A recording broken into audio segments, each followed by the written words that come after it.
Hello, all. Welcome to Raw Cognizance. So, these next 2 weeks are very important. They are going to tell us everything we need to know about what happened on November 5th.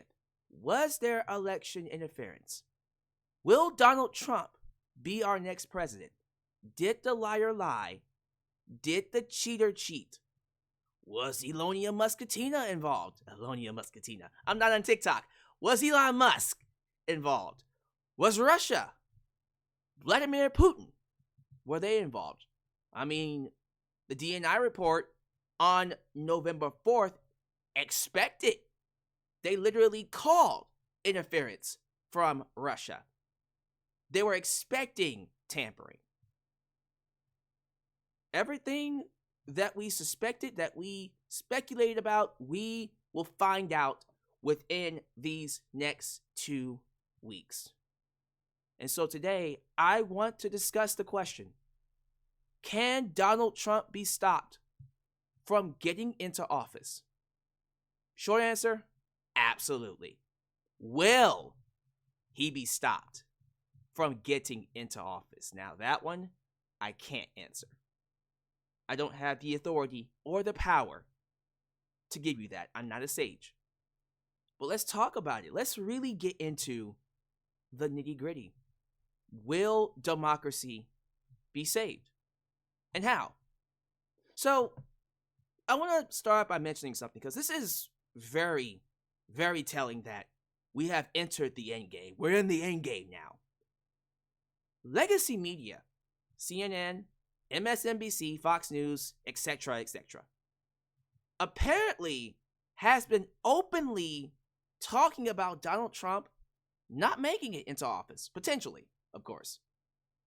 They've had lawyers, analysts, experts come on and discuss Amendment 14, the Election Reform Act, of course, other legalities and issues that could stop him from getting into office.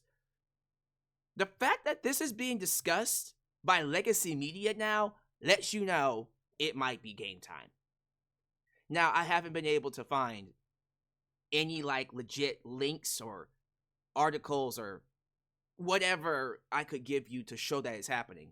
But I'm pretty sure some of you, if not all of you, have been watching mainstream media. You've seen certain segments. Matter of fact, other creators here on YouTube have said that legacy media has been open about the idea that Donald Trump might not make it. In particular, Amendment 14, Section 3, which says insurrectionists cannot take the office. And no, you don't need to be indicted. If you were involved in any sort of way, which he was involved, even when Colorado tried to take him off the ballot, and then the Supreme Court said, we don't know. They never said he wasn't involved. They simply said only Congress can remove him, not the states. That was their argument. Their argument was, you can't do it. It can be done, but it can only be done through Congress. So there's evidence there enough where Amendment 14 can be enacted and he can be removed. Congress can remove him. But there are other ways. There are multiple other ways. I would like to talk about one in particular. But just so we're clear, my path, the path that I want, isn't the only path. There are numerous ways. Oh my goodness. You got, like I said, Amendment 14. You can do certain things where if they take out Speaker Mike Johnson, apparently he might not make it into office after, January 3rd? They want to get rid of him. And the Democrats have already said, we're not going to save him. If Republicans decide to get rid of him, he gone. That's it. And they're going to have to elect someone else. And goodness gracious, how long that took. It took them, weeks? To get McCarthy in? Oh my God. And since they don't have the 220 anymore, they lost 3 because 3 of them joined Trump's cabinet. So now it's 215 to 217. You already know Dems are going to choose Hakeem Jeffries. So whoever Republicans want to choose, they better all vote for them. Otherwise, we're going to be here forever. This is going to be difficult. I don't know if they decide to get rid of Speaker Mike Johnson, if they decide. I don't know if we're going to have a speaker by January 6th when all of this is supposed to be certified. So that could stop them right there. You also got the DOJ. The DOJ could literally step in and say, you know what? We're not going to do this right now. We're going to do full-on investigations looking into this, and that's going to delay the process as well. But let's just talk about the game plan that I see happening. And it includes two things.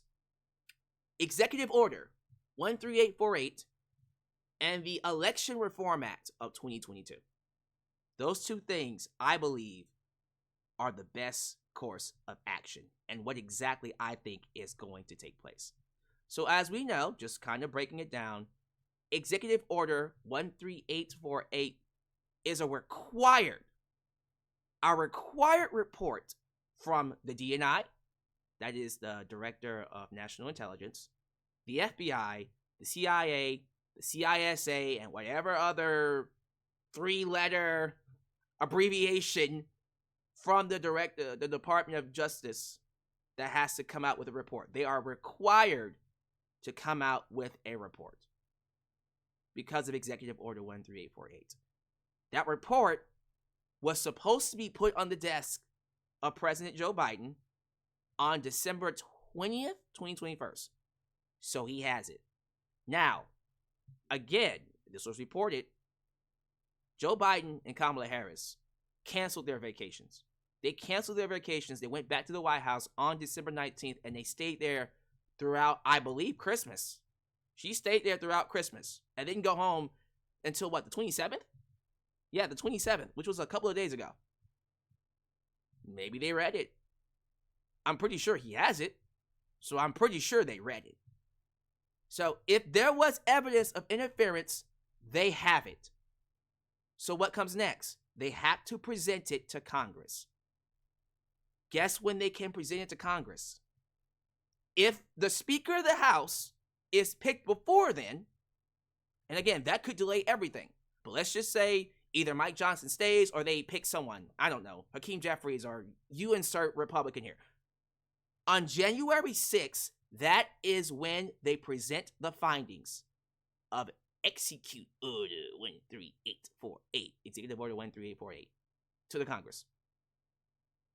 And based off of what they present, and it needs to be airtight, and you already know, VP Harris, Kamala Harris, if she's involved, she's going to be sure, she's going to make sure what they present is airtight to convince anybody on both sides, Republican, Democrat, it doesn't matter. It needs to be airtight.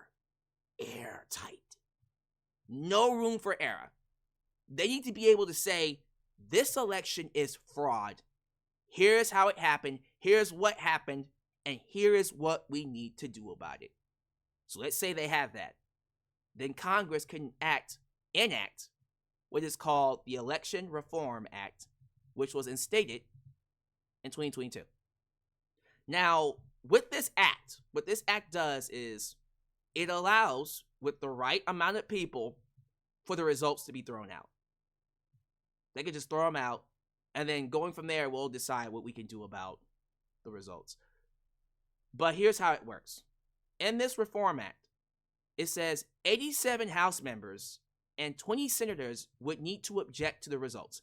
That can all be Democrats. There's 215 Democrats in the House and 51? Currently, 51 senators in the Senate. So if they present the evidence and it's airtight, the Dems will put it into action. They will put in the Election Reform Act, and then they'll discuss it. They'll debate, they'll talk, and then there will be a vote. This is where the magic happens.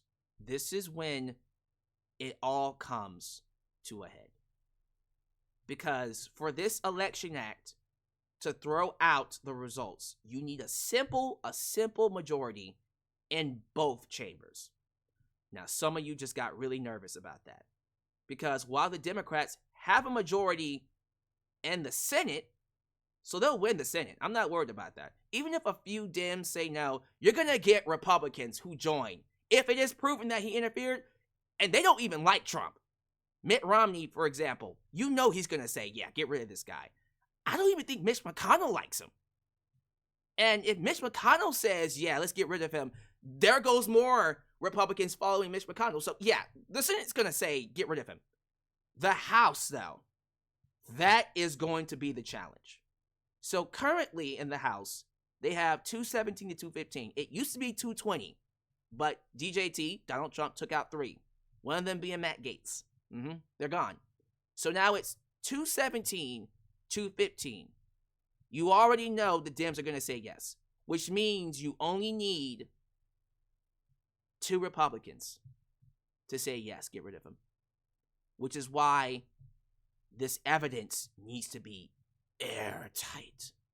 Oh, it needs to be tight. Tighter than you could ever imagine.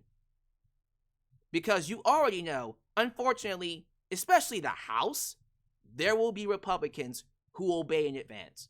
They will throw away democracy the first chance they get. I am having hope that we at least have 2, and we will. We will have 2 that will say absolutely not. And guess what? Majority in the House, majority in the Senate, the results get thrown out. And Donald Trump does not become president. That is the game plan. So what do we do after that? We just do the election over again. When we do it, I have no idea. There will be special elections, I believe in May, for the House anyways. Whether he's in or not, there's going to be special elections. Maybe we just do it then. Just have everybody go out and vote. We might not even need everyone to go out and vote. They might just say, okay, for the swing states, everybody get out and vote. Swing states only. Only the 7 swing states. Arizona, Pennsylvania, North Carolina. You get the idea. Georgia, blah, blah, blah, blah. So only for the 7 swing states, y'all go out and vote. Honestly, if it was up to me, screw it. Just have us all go out and vote. Just have everybody go out and vote again. Fuck it. What have we got to lose at this time? Just go out and vote. Just go out and vote. So re-election, and I believe, again, if this is strong evidence that he, whether it's Ruski and Elon Musk, who cares, maybe one of the two, maybe both, if it's evidence that he did tamper with the results, Donald Trump should be banned from running. And they should prosecute him immediately. And before anyone says, I do not see Republicans doing the right thing, I would have agreed with you if it wasn't for what happened this week. So I believe DJT and Elon Musk abandoning the Republicans when it comes to these visas, I think that might have completely severed his ties with the party. Donald Trump taking Elon's side, of course he will. He's not going to bite the hand that feeds him. Because if there was interference, I guarantee you, Elon Musk had something to do with it. And DJT is not going to abandon him. He's just not. But I believe because of him making these decisions to abandon Republicans, abandon his cult, abandon his constituent, by essentially saying, yeah, we should have more immigrants, although running on a platform of no immigration, stopping all immigration, I don't think he's going to have the support. I think Republicans now know he's not for us anymore. He's not for us. He's not on the red team anymore. He's not. That will be what gets him. And it's all about how it's presented. If they present this as Donald Trump being a puppet of Elon Musk, and Elon Musk wanting to make our lives harder. So when you elect Donald Trump and he gets into office, you're not electing Donald Trump, you're electing Elon Musk. If they present that and then bring in evidence from Russia or China or Iran or whatever foreign interference and say America did not vote for him, so therefore he should not be president, it should be all there. I guarantee you, we'll be able to convince Republicans. Not all of them, but enough. And he will be stopped. So yes, I do believe he can be stopped. And if that doesn't work, we got Amendment 14. Of course, the FBI, the DOJ altogether could step in and be like, yeah, let's not do this. There are multiple paths, but that's the path I'm going with. And I think that's how we stop him. Assuming that we have a Speaker of the House by next week, January 6th, which is appropriate because that's the day of the insurrection from 2021. January 6th is the day we forever be done with Donald Trump. Now, I'm not going to lie to you. This is not guaranteed. If it doesn't work and we're stuck with him for the next 4 years, we will adjust. We will go back to the drawing board and we will figure out another plan. But I'm going to have hope that the right thing is done and that the people in power will protect our democracy, what they have sworn to do. They put their hands on the Bible and swore they would protect our democracy. It's game time now. Show us that you care about us, or be liars in the eyes of God. Give me your thoughts. Is this the game plan? Do you agree? Do you disagree? Let me know. We're going to find out what happened very, very soon. And I have faith that the right thing will be done. Thank you for watching Raw Cognizance. Please subscribe, like the video, check me out for more in the future. I'll see you later.